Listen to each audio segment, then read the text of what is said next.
మొన్న పటేల్, నిన్న పివి, నేడు అంబేద్కర్ కాషాయ వ్యూహం. కాంగ్రెస్ టార్గెట్ గా బీజేపీ ప్రణాళికలు. అందివచ్చిన ప్రతి అంశంతో రాజకీయం. కాంగ్రెస్ హయాంలో అవమానపడ్డ వారిని ఓన్ చేసుకునేటువంటి ప్రయత్నం. పాత విషయాలను ప్రజలకు వివరించాలని నిర్ణయం. రాష్ట్ర వ్యాప్తంగా ఈ నెల 22 వరకు అంబేద్కర్ జయంతి కార్యక్రమాలు. దళిత ఓట్లను తమ వైపు తిప్పుకోవాలని వ్యూహాలు అంటూ చూస్తా ఉన్నాం. ఎస్, 100% బీజేపీ చేసేది కరెక్టేనేమో. ఎందుకంటే రాజకీయ ప్రత్యర్థులను ఏ విధంగా మనం ధీటుగా ఎదుర్కోవాలి అనేది ప్రధానంగా వాళ్ళు అనుకుంటారు. తప్పేమీ లేదు అందులో. సో దానిలో భాగంగానే పటేల్ను కాంగ్రెస్ విస్మరించింది. సో పటేల్ నినాదం ఎత్తుకుని పెద్ద విగ్రహాన్ని కట్టింది. పీవీని విస్మరించింది. పీవీని కూడా పెద్ద ఎత్తున ఈరోజు భారతీయ జనతా పార్టీ వాడుకుంటోంది. తర్వాత అంబేద్కర్ని ఏ విధంగా ఇబ్బంది పెట్టిందో మనం చూసినాం. సో అంబేద్కర్ను కూడా అదేవిధంగా ఈరోజు ఓన్ చేసుకునే ప్రయత్నం బీజేపీ చేస్తోంది. సో దానిలో భాగంగానే నిన్న అంబేద్కర్ జయంతిని జాతీయ సెలవు దినంగా కూడా ప్రకటించింది భారతీయ జనతా పార్టీ ప్రభుత్వం. సో ఇట్లా అనేక ఇట్లా ఏదైతే కాంగ్రెస్ చేసినటువంటి తప్పులన్నింటినీ కూడా కొంత సరి చేసేట ప్రయత్నం బీజేపీ చేస్తూ కాంగ్రెస్ని దేశవ్యాప్తంగా కార్నర్ చేసేట ప్రయత్నం చేస్తూ ఉంది. సో అంబేద్కర్ జయంతిని సెలవు దినంగా ప్రకటించడంతో ఈరోజు దళిత ఓట్లను, దేశవ్యాప్తంగా ఉన్నటువంటి దళిత ఓట్లను కూడా భారతీయ జనతా పార్టీ ఆకర్షించడానికి చాలా పెద్ద ఎత్తున ప్రయత్నాలు చేస్తూ ఉంది. తెలంగాణలో అధికారంలోకి రావాలని కాషాయ పార్టీ భావిస్తున్నది.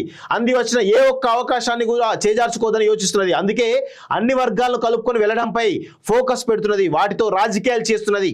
మొన్న కేంద్ర హోంశాఖ మంత్రిగా పనిచేసినటువంటి సర్దార్ వల్లభాయ్ పటేల్ను నిన్న మాజీ ప్రధాని పివి నరసింహారావును ఓన్ చేసుకుంది. తాజాగా అంబేద్కర్ను సైతం కాషాయ పార్టీ ఓన్ చేసుకోవాలని వ్యూహరచన చేపట్టింది. అందుకు అంబేద్కర్ను కాంగ్రెస్ అవమానించిన తీరును ప్రజలకు వివరించాలని నిర్ణయించింది. అంతేకాకుండా వారం రోజుల పాటు అంబేద్కర్ జయంతి నిర్వహిస్తున్నది. రాష్ట్ర వ్యాప్తంగా ఈ నెల 22 వరకు జరిగే ఈ నిర్వహణకు కమిటీని కూడా ఏర్పాటు చేసింది. నిర్వహణ తీరుపై ఇప్పటికే కమిటీ సభ్యులకు పలు సూచనలు కూడా చేసింది అంటూ చూస్తున్నాం. సో ఇక్కడ భారతీయ జనతా పార్టీ ఒకటి ఆలోచించుకోవాలి.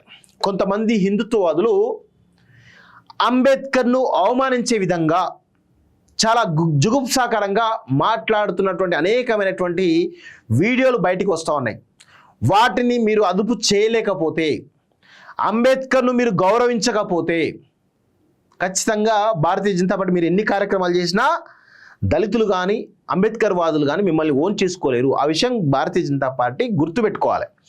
చాలామంది హిందుత్వవాదులు భారతీయ జనతా పార్టీ అని చెప్పుకొని చాలామంది హిందుత్వవాదులు అంబేద్కర్ను అవమానిస్తూ అనేక రకాలుగా వీడియోలు చేసినటువంటి ఘటనలు చాలా ఉన్నాయి. సో వాటన్నింటిపైన మరి ఏం చెప్తారో భారతీయ జనతా పార్టీ సమాధానం చెప్తే ఇలాంటి వాటికి మీకు కొంత వెసులుబాటు ఉంటుంది. లేదంటే మిమ్మల్ని నమ్మే పరిస్థితి ఉండదు. ఆ విషయం గుర్తుపెట్టుకోవాలి. అంబేద్కర్కు జరిగిన అవమానాలపై ప్రచారం అంటూ చూస్తున్నాం. సో ఇక్కడ ఇంకొక విషయం ఏంటంటే అసలు భారత రాజ్యాంగాన్ని రాసింది అంబేద్కర్ కాదు అంటూ కూడా చాలామంది బీజేపీ నాయకులు అంబేద్కర్ను విమర్శించిన సందర్భాలు చాలా ఉన్నాయి హిందుత్వవాదులు. సో అది గుర్తుపెట్టుకోవాలి. ఒకసారి అది ఆ లోపాలు సవరించకుండా మీరు ఎన్ని ప్రయత్నాలు చేసినా మిమ్మల్ని దళితులు నమ్మరు అనే విషయంలో గుర్తుపెట్టుకోవాలి. అంబేద్కర్ వాదులు కూడా ఎవరు నమ్మరు అనే విషయంలో గుర్తుపెట్టుకోవాలి.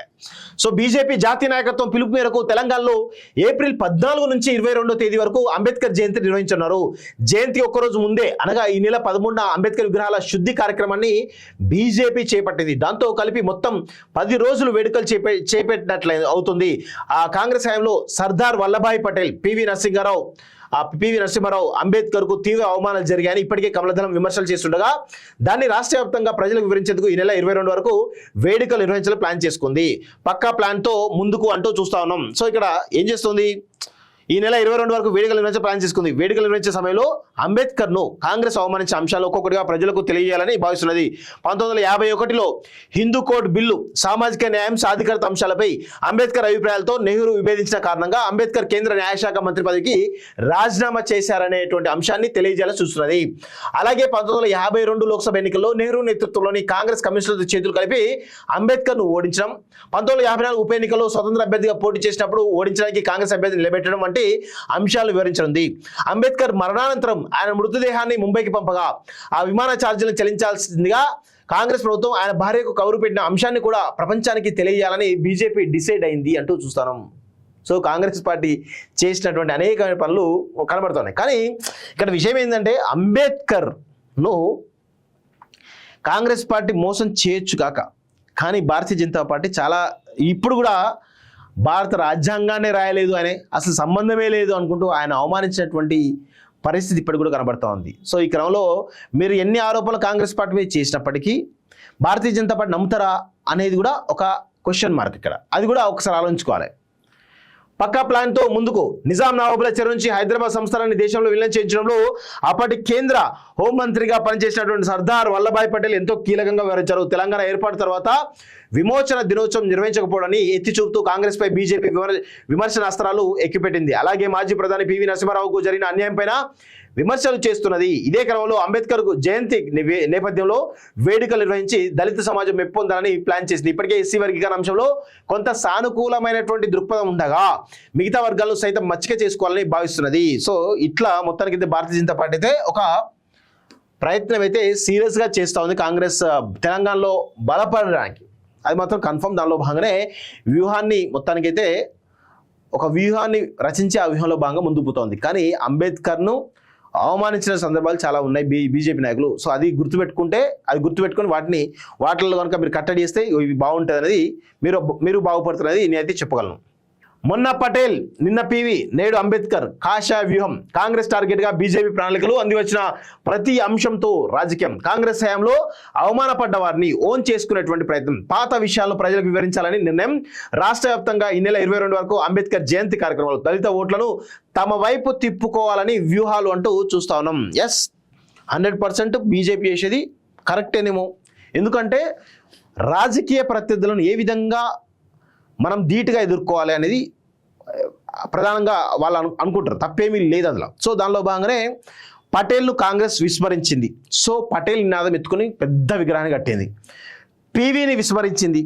పీవీని కూడా పెద్ద ఎత్తున ఈరోజు భారతీయ జనతా పార్టీ వాడుకుంటోంది. తర్వాత అంబేద్కర్ని ఏ విధంగా ఇబ్బంది పెట్టినా మనం చూసినాం. సో అంబేద్కర్ను కూడా అదేవిధంగా ఈరోజు ఓన్ చేసుకునే ప్రయత్నం బీజేపీ చేస్తోంది. సో దానిలో భాగంగానే నిన్న అంబేద్కర్ జయంతిని జాతీయ సెలవు దినంగా కూడా ప్రకటించింది భారతీయ జనతా పార్టీ ప్రభుత్వం. సో ఇట్లా ఇట్లా ఏదైతే కాంగ్రెస్ చేసినటువంటి తప్పులన్నింటినీ కూడా కొంత సరి చేసేట ప్రయత్నం బీజేపీ చేస్తూ కాంగ్రెస్ని దేశవ్యాప్తంగా కార్నర్ చేసేట ప్రయత్నం చేస్తూ ఉంది. సో అంబేద్కర్ జయంతిని సెలవు దినంగా ప్రకటించడంతో ఈరోజు దళిత ఓట్లను, దేశవ్యాప్తంగా ఉన్నటువంటి దళిత ఓట్లను కూడా భారతీయ జనతా పార్టీ ఆకర్షించడానికి చాలా పెద్ద ఎత్తున ప్రయత్నాలు చేస్తూ ఉంది. తెలంగాణలో అధికారంలోకి రావాలని కాషాయ పార్టీ భావిస్తున్నది. అంది వచ్చిన ఏ ఒక్క అవకాశాన్ని కూడా చేజార్చుకోదని యోచిస్తున్నది. అందుకే అన్ని వర్గాలను కలుపుకొని వెళ్ళడంపై ఫోకస్ పెడుతున్నది. వాటితో రాజకీయాలు చేస్తున్నది. మొన్న కేంద్ర హోంశాఖ మంత్రిగా పనిచేసినటువంటి సర్దార్ వల్లభాయ్ పటేల్ను, నిన్న మాజీ ప్రధాని పివి నరసింహారావును ఓన్ చేసుకుంది. తాజాగా అంబేద్కర్ను సైతం కాషాయ పార్టీ ఓన్ చేసుకోవాలని వ్యూహరచన చేపట్టింది. అందుకు అంబేద్కర్ను కాంగ్రెస్ అవమానించిన తీరును ప్రజలకు వివరించాలని నిర్ణయించింది.